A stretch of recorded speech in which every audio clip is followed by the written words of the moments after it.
जय हिंद। नमस्कार फ्रेंड्स, ज्योति क्लासेस में आप सभी का एक बार फिर से स्वागत है। हेलो दोस्तों, कैसे हैं आप सभी? आई होप आप सभी बहुत ही अच्छे होंगे, स्वस्थ होंगे, स्टडी अपनी कंटिन्यू कर रहे होंगे। चलते हैं हमारी आज की मॉर्निंग की क्लास की तरफ। सभी को सुप्रभात, गुड मॉर्निंग। देखते हैं आज के दिन क्या कुछ खास है। आज है 25 जुलाई और 25 जुलाई के हम बारे में चर्चा कर लेते हैं कि आज के दिन कुछ क्या खास है। देन चलते हैं हमारी क्लास की तरफ। तो फ्रेंड्स, वैसे तो हर दिन बहुत सारे डे मनाए जाते हैं और आज के दिन भी बहुत सारे दिवस मनाए जाते हैं, बट जो इम्पोर्टेंट होते हैं हम उन्हीं डे के बारे में चर्चा करते हैं। तो आज हम दो महत्वपूर्ण दिवस के बारे में जानेंगे। पहला है आज 25 जुलाई को अंतर्राष्ट्रीय न्यायिक कल्याण दिवस यानी कि इंटरनेशनल जुडिशियल वेलनेस डे, और दूसरा विश्व टेस्ट ट्यूब निषेचन दिवस यानी कि world test tube baby fertilization day, जिसको हम IVF डे के नाम से भी जानते हैं। तो ये दो महत्वपूर्ण दिवस मनाए जाते हैं।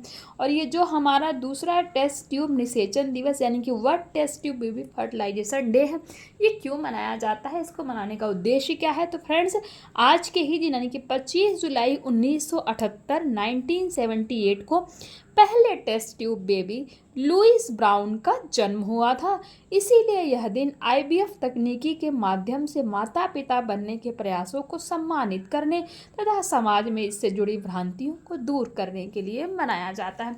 IVF आप सभी जानते होंगे, आज की डेट में बहुत सारे IVF बहुत स्पीड से IVF का प्रचलन बढ़ रहा है, क्योंकि जो पेरेंट्स नॉर्मली पेरेंट्स नहीं बन सकते हैं जो भी, तो वो क्या करते हैं, टेस्ट ट्यूब बेबी की हेल्प लेते हैं। तो उसके माध्यम से जो है वो माता पिता बनने का सौभाग्य प्राप्त करते हैं। तो आज के दिन जो है इसीलिए टेस्ट ट्यूब बेबी भी दिवस भी मनाया जाता है। आई होप जो हमने अभी चर्चा की इन दो महत्वपूर्ण दिवस के बारे में आपको अच्छे से क्लियर हो गया होगा। अब चलते हैं हमारी क्लास की तरफ। जैसा कि आप सभी जानते हैं, हम कर रहे हैं होम साइंस की सीरीज़, जिसमें क्लास 6 to 12 की बुक को कवर कर रहे हैं। और अभी तक फ्रेंड्स क्लास 6 to 11 तक की पढ़ाई हमने कंप्लीट कर ली है। जी हाँ, हम आ गए क्लास 12th में। आई होप आपने हमारी सारी प्रीवियस क्लासेस देखी होगी। नहीं देखी है तो टेंशन की बात नहीं है, प्ले लिस्ट में जाइए। क्लासेस वाइज प्ले लिस्ट आपको प्रोवाइड कराई गई हैं, जिनके माध्यम से आपको जिस भी क्लास में जिस कॉन्सेप्ट में जो भी डाउट है, आप अपने हर एक कॉन्सेप्ट को क्लियर कर सकते हैं। क्यों? क्योंकि जितने भी क्लासेस हमने की है, सारे ही टॉपिक को हमने बहुत ही डिटेल में पढ़ा है। और इतने डिटेल में पढ़ने का हमारा एक ही उद्देश्य है कि एक बार आप इस सीरीज़ को देखिए, अच्छी तरीके से समझिए, ताकि दोबारा आपको होम साइंस पढ़ने की आवश्यकता ना पड़े। जी हाँ फ्रेंड्स, मैं इतने कॉन्फिडेंस के साथ इसलिए बोल रही हूँ क्योंकि हम ये बुक पढ़ रहे हैं ना, इसमें एक भी चीज़, एक भी वर्ड, एक सेंटेंस हमने स्किप नहीं किया। जो इम्पोर्टेंट है वो भी पढ़ा है, जो इम्पोर्टेंट नहीं है वो भी पढ़ा है। तो एवरीथिंग हमने सब कुछ पढ़ा। और आप जानते हैं किसी भी एग्ज़ाम को क्रैक करने के लिए सबसे इम्पोर्टेंट क्या होता है, उसका सिलेबस। और जब आप सिलेबस ही पूरा पढ़ डाल रहे हैं, हर एक चीज़ वर्ड टू वर्ड चीज़ें पढ़ रहे हैं, तो आपको डाउट तो मेरे हिसाब से नहीं रहना चाहिए। हाँ, कहीं ऐसे कोई वर्ड हो सकता है, कोई ऐसा सेंटेंस हो सकता है जो आपको समझ में ना आया हो। आप वीडियो देखिए जहाँ पे आपको लगे कि हाँ यहाँ डाउट है, इसको और अच्छे से समझाने की आवश्यकता है, तो आप कमेंट करके पूछ सकते हैं। आपको उसमें तुरंत आपका डाउट क्लियर कराया जाएगा। चाहे आप किसी भी क्लास के लर्नर्स हैं, चाहे किसी भी कॉम्पिटिटिव एग्ज़ाम की प्रिपरेशन कर रहे हैं, वो एग्ज़ाम चाहे किसी भी स्टेट का क्यों ना हो, या फिर किसी भी फील्ड में होम साइंस अपना करियर देख रहे हैं ना फ्रेंड्स, ये जो सीरीज़ हमने स्टार्ट की है क्लास 6 to 12 सभी के लिए ये बहुत ही इंपॉर्टेंट है। एक बार आप इस सीरीज़ को देखिए, क्लास 6 से जहाँ से हमने स्टार्ट किया है। आप देखिए क्लास 6 to 11 की एक बार आप प्ले लिस्ट देख डालिए ना, आप देखना कितना इम्प्रूवमेंट आपको होगा, कि हमने बेसिक से पढ़ाई स्टार्ट की है। होम साइंस स्टार्ट यहाँ से होता है, हमने वही स्टार्ट किया। नथिंग हमने कुछ भी ऐसा नहीं छोड़ा, जो इम्पोर्टेंट है वो भी पढ़ा है, जो इम्पोर्टेंट नहीं है वो भी हमने पढ़ा हुआ है। तो प्लीज़ आप जाइए, प्लेलिस्ट देखिए, ध्यान से 2-4 वीडियो देखिए। जहाँ समझ में नहीं आता है डाउट लीजिए, हाँ अपनी क्यूरी बताइए, आपकी क्यूरी सॉल्व कराई जाएगी। बट अब एक बार आप देखिए, आपको खुद ही अपने आप में फील होगा कि हाँ आपको जो है चीज़ें समझ में आ रही हैं। क्योंकि फ्रेंड्स ये पढ़ाई है, एकाएक तो मैं नहीं कहूँगी कि एक वीडियो आपने देखा और आपको चीज़ें समझ में आ गई हैं, ऐसा तो कुछ, क्योंकि शॉर्ट्स तो है नहीं है कि हम बैठ करके मूवी देख रहे हैं या फिर रील्स देख रहे हैं, ऐसा कुछ है नहीं। पढ़ाई है तो थोड़ा टाइम तो लगता है, और जब हम बेसिक से करते हैं तो थोड़ा टाइम ज़्यादा ही लगता है। इसको मैं चाहती शॉर्ट में भी करवा देती, जो एग्ज़ाम्स में आते हैं बस वही हम पढ़ते, बाकी की चीज़ें नहीं पढ़ते। बट नहीं फ्रेंड्स, हमने ये स्टार्ट ही इसीलिए किया है ये सीरीज़ कि आप सब कुछ पढ़ो, कि आपके माइंड में ऐसा रह ही ना जाए कि क्या पढ़ना है क्या नहीं पढ़ना है। एवरीथिंग इज़ इम्पॉर्टेंट, क्योंकि एग्जामिनर जो पेपर बनाता है आप सभी जानते हैं उसके माइंड का कुछ भी नहीं पता, वो क्या उठा के हमें दे दे। हम जो इम्पोर्टेंट समझ के जाते हैं उसको पढ़ लेते हैं, जो इम्पोर्टेंट समझ के नहीं जाते हैं उसको नहीं पढ़ते हैं, और इसी चक्कर में हमारा जो है एग्ज़ाम नहीं निकल पाता, हम सिलेक्शन अपना नहीं ले पाते। क्यों? क्योंकि हम इम्पोर्टेंट ही करते हैं। तो एग्ज़ामिनर के माइंड का, मैंने जैसे बोला ना, कुछ भी पता नहीं होता। कई बार ऐसी चीज़ें एग्ज़ाम्स में आ जाती हैं, ऐसे क्वेश्चन फंस जाते जो कि कभी आया ही नहीं होता, जिसको हम स्किप कर देते हैं, साइड कर देते हैं कि नहीं यार ये इंपॉर्टेंट है, नहीं ये नहीं पूछेगा एग्जामिनर। बट कई बार ऐसा होता है कि जो हम कहते हैं नहीं पूछता ना, वही उठा करके एग्जामिनर क्वेश्चन पूछ लेता है। तो प्लीज़ आप, आई होप समझ रहे होंगे मैं क्या कहना चाहती हूँ। इसीलिए सब पढ़िए अगर ढंग से सिलेक्शन लेना है, क्योंकि आप सभी जानते हैं कि कंपटीशन कितना है। हमारे आप जैसे बहुत से पढ़ने पढ़ाने वाले बैठे हैं, मतलब लोग पढ़ रहे हैं, तैयारी कर रहे हैं और सिलेक्शन वही ले रहे हैं जो डिटेल में चीज़ों को पढ़ रहे हैं। आप सभी जानते हैं शॉर्टकट से कि 2-4 आपने प्रीवियस ईयर लगा लिया है, या फिर 2 महीने की 3 महीने की कोई कोर्स बैच खरीद लिया आपने पेड, और आप पढ़ रहे हैं उसके माध्यम से। हाँ, आपको टीचर्स अपने हिसाब से सब बहुत अच्छा कराते हैं, बट वो टीचर्स भी क्या करेंगे जब आपको बेसिक्स ही नहीं पता है। तो इसीलिए सीरीज़ जो बेसिक्स, जिसको बिल्कुल होम साइंस के बारे में बिल्कुल नॉलेज ही नहीं है, बट वो स्टार्ट करना चाहते हैं, होम साइंस से अपना फ्यूचर आगे देखना चाहते हैं, न्यूट्रिशियन बनना चाहते हैं किसी और भी फील्ड में जाना चाहते हैं, तो उसके लिए उनको होम साइंस की आवश्यकता है। तो यही सब सोच के हमने जो ये सीरीज़ स्टार्ट की है। तो आई होप ये आप देखिए, आपको चीज़ें अच्छे से क्लियर होंगी।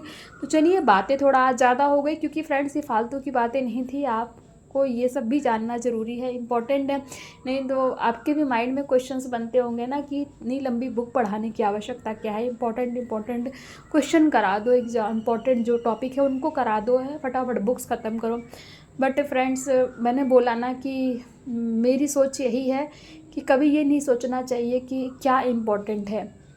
सब कुछ इम्पोर्टेंट होता है, हर चीज़ की अपनी वैल्यू होती है, बट उसकी वैल्यू कब कहाँ कैसे वो हम नहीं समझ पाते हैं। तो इसीलिए जो है आप ये समझ के सब चलिए कि यहाँ पे जितने वर्ड्स लिखे हैं, हर एक वर्ड भी यहाँ तक मैं कहूँगी कि इम्पोर्टेंट है, क्योंकि जब तैयारी आप पूरी करके जाएंगे तो एग्ज़ामिनर आपसे क्या ही पूछ लेगा। तो आई होप आप समझ पा रहे होंगे मैं जो आपसे कहना चाहती हूँ। तो प्लीज़ ध्यान से पढ़िए, अच्छे से पढ़िए। मैं भी मेहनत कर रही हूँ, साथ में आप भी मेहनत कीजिए, और जितना हो सकता है ना इस सीरीज़ को ज़्यादा से ज़्यादा लोगों के पास शेयर कीजिए, ताकि वो भी इस सीरीज़ के साथ जुड़ करके लाभ प्राप्त कर सके और अपनी स्टडी को कंटिन्यू कर सके, विदाउट किसी पेड बैच के, विदाउट किसी कोई कोर्स लिए, मतलब कुछ भी, मतलब फ्री में आप पढ़ाई करिए। क्या करना है आपको, है मतलब डेली आप 1-2 क्लास में कराती हूँ, थोड़ा थोड़ा करके पढ़िए। बोलते हैं ना, बूंद बूंद से घड़ा भर जाता है। तो आप आराम से बेसिक से पढ़िए, कोई प्रेशर भी नहीं है। तो इसीलिए प्लीज़ पढ़ाई करते रहिए। स्टार्ट करते हैं आज की क्लास। और आज की क्लास में हम क्या पढ़ने वाले हैं? आज की क्लास में हम पढ़ेंगे फ्रेंड्स खाद्य एवं पेय पदार्थ विभाग। ये हम कर रहे हैं क्लास 12, जिसके अंतर्गत हम चैप्टर 11 कवर कर रहे हैं। चैप्टर 11 में ही हम करेंगे खाद्य एवं पेय पदार्थ विभाग। बट इसको करने से पहले प्रीवियस क्लास में हमने क्या पढ़ा था, एक बार क्विक रिवीजन के माध्यम से देख लेते हैं। तो प्रीवियस क्लास में ज़्यादा कुछ हमने नहीं पढ़ा था, ये देख सकते हैं हम। प्रीवियस क्लास में हमने देखा था गृह व्यवस्था विभाग का वर्गीकरण देखा था कि गृह व्यवस्था विभाग को कितने वर्गों में विभाजित किया गया है।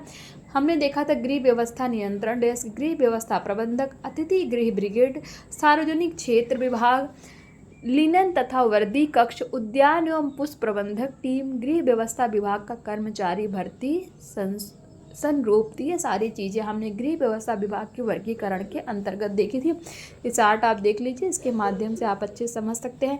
गृह व्यवस्था विभाग के कर्मचारियों के उत्तरदायित्व तो हमने देखे थे कि जो गृह व्यवस्था विभाग के जो कर्मचारी होते हैं उनका क्या उत्तरदायित्व, उनकी ड्यूटी क्या होती है। जैसे अलग अलग विभाग में कार्यकलाप, गृह अनुरक्षक की क्या ड्यूटी होती है, सहायक गृह अनुरक्षक का क्या कार्य होता है, उनका क्या उत्तरदायित्व होता है। फिर हमने देखा था जो डेस्क नियंत्रण पर्यवेक्षक यानी कि डेस्क कंट्रोल सुपरवाइजर होते हैं, उनका क्या कार्य होता है। तल पर्यवेक्षक, कमरा परिचर, सार्वजनिक क्षेत्र पर्यवेक्षक, पुष्प उत्पादक, माली, लिनन कक्ष, वर्दी कक्ष पर्यवेक्षक। तो इन सभी के क्या कार्य होते हैं, इन सभी के बारे में हमने डिटेल में पढ़ा था हमारी प्रीवियस क्लास में। आई होप आपका एक बार क्विक रिवीजन हो गया होगा। स्टार्ट करते हैं आज की क्लास। अब देखते हैं आज की क्लास में हम क्या करने वाले हैं। आज की क्लास में फ्रेंड्स हम करेंगे संगठन, दफ्तर व होटल में स्वच्छता संबंधी देखरेख। तो ये भी हमने पढ़ रखा है फ्रेंड्स। हाँ, ये भी हमने मुझे ध्यान नहीं था, ये भी हमने पढ़ रखा है। संगठन, दफ्तर व होटल में स्वच्छता संबंधी देख, जिसमें हमने कर्मचारी, विभिन्न तलों की सफाई, ये सारी चीज़ें हमने देखी थी हैं। तो ये सब भी हमने पढ़ रखा है। मैं माइंड से मेरे स्किप हो गया था, और ये कुछ क्वेश्चंस ही मैंने आपको एज अ होमवर्क के रूप में दिए थे प्रीवियस क्लास में। तो ये सारी चीज़ें जो है हमने डिस्कस की थी हमारे प्रीवियस क्लास के माध्यम से। आज हम करेंगे खाद्य एवं पेय पदार्थ विभाग। तो स्टार्ट करते हैं आज की क्लास। तो खाद्य एवं पेय पदार्थ विभाग यानी कि फूड एंड बीवरेजेस डिपार्टमेंट, इनके बारे में हम देखते हैं। तो खाद्य एवं पेय पदार्थों की बिक्री के लिए उत्तरदायी हैं और इससे संबंधित सेवा विभागों में रसोई घर, भोज कक्ष, रेस्टोरेंट, रूम सर्विस, परिचर, कॉफ़ी शॉप एवं मधुशाला, बार इत्यादि शामिल हैं। इन विभागों में से दो महत्वपूर्ण विभाग रसोई घर एवं रेस्टोरेंट को भी विधिवत रूप से समझने का प्रयास करेंगे। तो रसोई घर देख लेते हैं, जिसको हम किचन सभी के घर में होता है। तो रसोई घर वह स्थान है जहाँ पर भोजन तैयार किया जाता है। बड़े होटलों में भोजन तैयार करने के लिए अलग अनुभाग होते हैं, जैसे कच्चे मांस से संबंधित बूचड़ खाना, बेकरी एवं मिष्ठान भंडार, सब्जियां तैयार करने वाला स्थान, सूप विभाग, पेंट्री, चूल्हे इत्यादि के अनुभाग। जबकि छोटे होटलों में यह सभी अनुभाग रसोई घर से जुड़े होते हैं। अनुभाग से मतलब एक अलग डिपार्टमेंट इनका होता है कि जहाँ पर मांस तैयार किया जाता है वो अलग रसोई उनकी होती है। बेकरी और मिष्ठान का अलग होता है, जो बड़े बड़े होटल होते हैं वहाँ पे। बट जो छोटे होटल होते हैं वहीं पे आप देखिए एक ही होटल के किचन में वेज भी बन रहा है, नॉन वेज भी बन रहा है, मिठाइयाँ भी बन रही है, सब एक ही किचन में बनता है। बड़े बड़े संस्थानों के रसोई घर में बहुत से कर्मचारी होते हैं। रसोई घर का प्रमुख कार्यकलाप रसोइया होता है। कौन होता है जो प्रमुख कार्य करता है, वो कौन है? रसोइया, यानी जो खाना बनाता है, जो रसोई घर के क्रियाकलाप की योजना बनाने, व्यवस्था करने और नियंत्रण करता है। रसोई घर के कुछ अनुभागों के लिए पर्यवेक्षक भी होते हैं, जिन्हें शेफ डे पार्टी क्या कहा जाता है?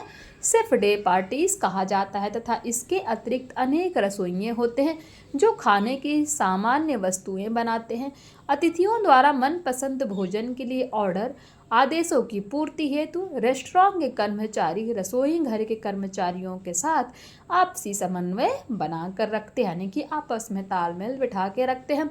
रेस्टोरेंट एवं रसोई घर के भंडारण, रख रखाव, स्वच्छता एवं छुरी कांटे, क्रोकरी एवं कांच के बर्तनों का विवरण इत्यादि के क्रियाकलाप का संबंध रसोई घर की व्यवस्था से है। रसोई घर में स्वच्छता का ध्यान रखने, बर्तनों एवं कढ़ाइयों को साफ करने का उत्तरदायित्व रसोई घर विभाग का होता है। इस विभाग में एक कार्यकलाप रसोई प्रबंधक खाने के बर्तन धोने, डिश वाशर पकाने वाले बर्तन, पॉट वाशर एवं रसोई घर को साफ रखने के लिए कर्मचारी एवं कर्मी होते हैं। प्रत्येक होटल ग्राहकों को विभिन्न प्रकार के भोजन एवं पेय पदार्थ परोसता है, इसलिए इस विभाग में कार्य करने वाले कर्मचारियों को स्वच्छ, स्वस्थ एवं शिष्ट होना चाहिए। अब रेस्टोरेंट के बारे में हम जान लेते हैं।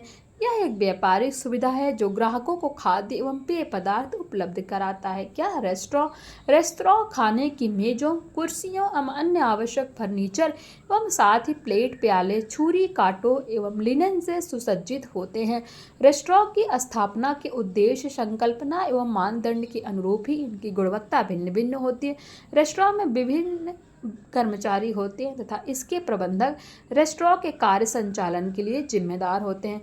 वरिष्ठ रेस्टोरेंट पर्यवेक्षक यानी कि सीनियर रेस्टोरेंट सुपरवाइजर एवं प्रधान बैरा यानी कि हेड वेटर, बैरों, वेटरेस एवं परिचारिकों के दल का नेतृत्व करता है, जो वास्तव में भोजन परोसते हैं, एवं सहायक बैरे मेजों की सफाई रखते हैं। बैरों मतलब जो वेटर्स होते हैं वो क्या करते हैं? मेजों की सफाई रखते हैं। नेक्स्ट है, इन्हें अतिथियों के साथ भद्र यानी कि अच्छा एवं शिष्टाचारपूर्ण व्यवहार करना चाहिए। कौन सा? शिष्टाचारपूर्ण व्यवहार करना चाहिए तथा उनके चेहरे पर मुस्कान होनी चाहिए। इन्हें भोजन परोसने के सही तरीकों का विस्तृत ज्ञान होना चाहिए। अब देख लेते हैं सहायक सेवा विभाग।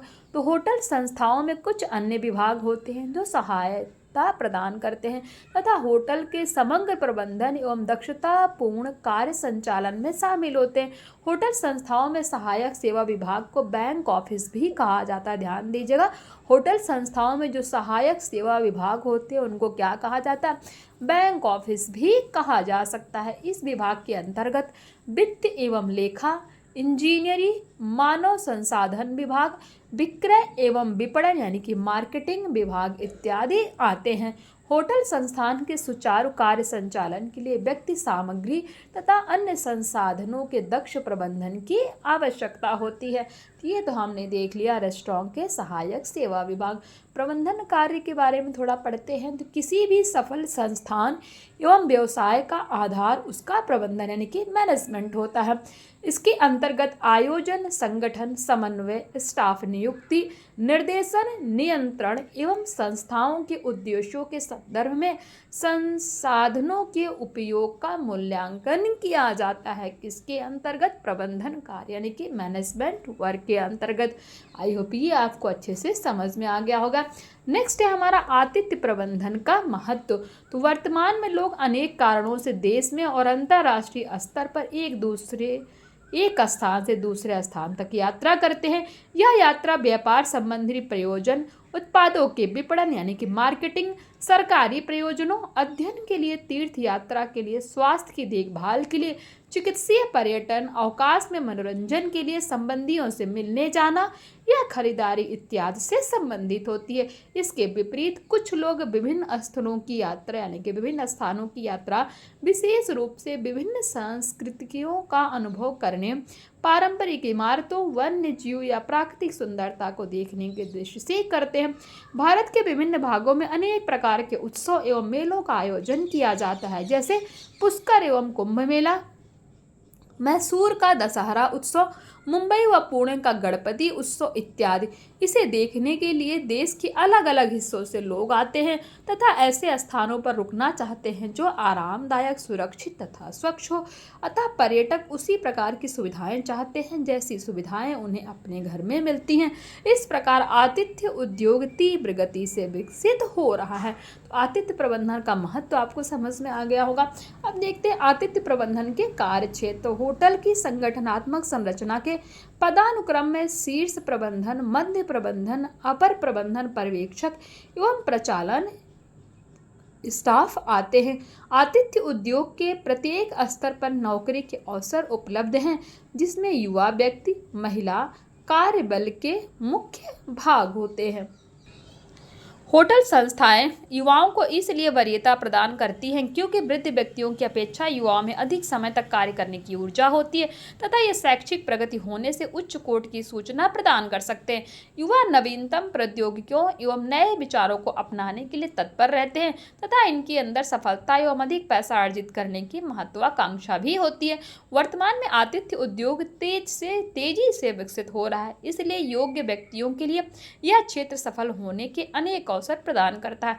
आतिथ्य प्रबंधन होटल या संस्थाओं या रेस्टोरेंट तक ही सीमित नहीं है, बल्कि इसके मूल सिद्धांत छात्रावासों एवं बड़े अस्पतालों में भी लागू होते हैं।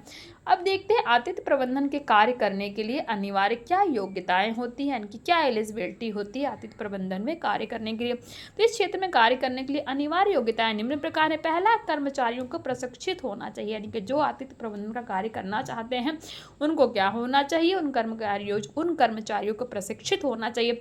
दूसरा पॉइंट, कर्मचारियों को चेहरे पर मुस्कान के साथ साथ साफ सुथरा, व्यवस्थित एवं अच्छे आचरण तथा शिष्टाचार पूर्ण से अतिथियों के सामने पेश होना चाहिए।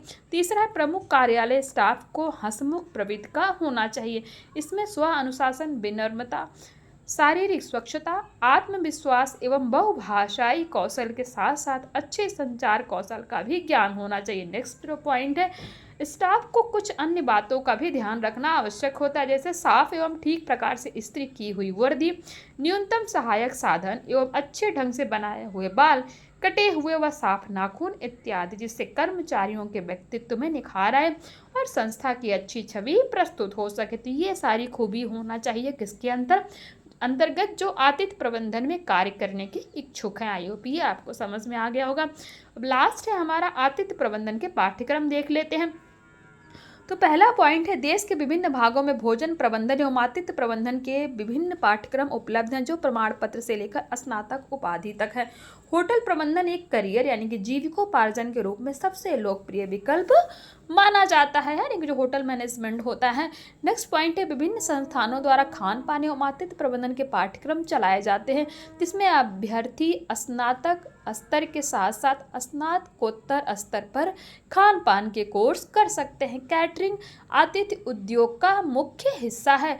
डिग्री पाठ्यक्रमों के अतिरिक्त कोई भी इस क्षेत्र में डिप्लोमा एवं सर्टिफिकेट कोर्स कर सकता है। किसके? आतिथ्य प्रबंधन के कार्य क्षेत्र। अब आतिथ्य प्रबंधन में जीविका के अवसर देख लेते हैं कि जो भी आतिथ्य प्रबंधन में कार्य करना चाहते हैं वो उनके लिए कौन कौन सी फील्ड है। पहला है, गृह व्यवस्था विभागों में विभिन्न पदानुक्रम स्तरों पर पद।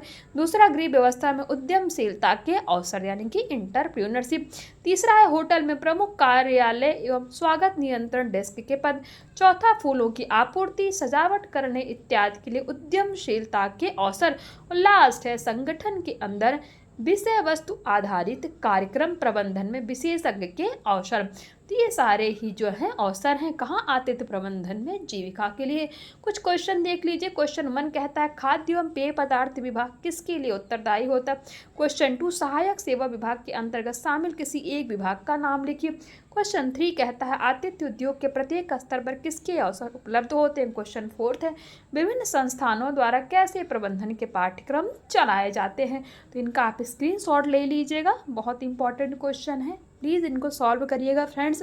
और आज की क्लास को यहीं तक करते हैं। नेक्स्ट क्लास में हम करेंगे ये 1 लाइनर डेफिनेशन और देन करेंगे इस चैप्टर से रिलेटेड क्वेश्चन आंसर्स की प्रैक्टिस। तो हमारा ये चैप्टर कंप्लीट हो गया है। तो आई होप आज की क्लास आपको समझ में आई होगी। जितने भी टॉपिक हमने पढ़े एक बार आपका रिवीजन करा देती हूँ। हमने आज क्या क्या पढ़ा?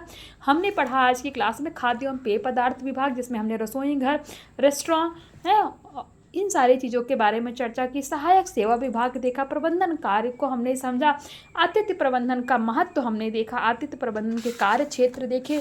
नेक्स्ट हमने देखा आतिथ्य प्रबंधन में कार्य करने के लिए अनिवार्य योग्यताएं क्या होनी चाहिए, आतिथ्य प्रबंधन के पाठ्यक्रम और आतिथ्य प्रबंधन में जीविका के अवसर। कुछ क्वेश्चन आपको एज अ होमवर्क के रूप में दिए गए। तो ये सारी चीज़ें हमारी जो है आज के क्लास में हुई हैं।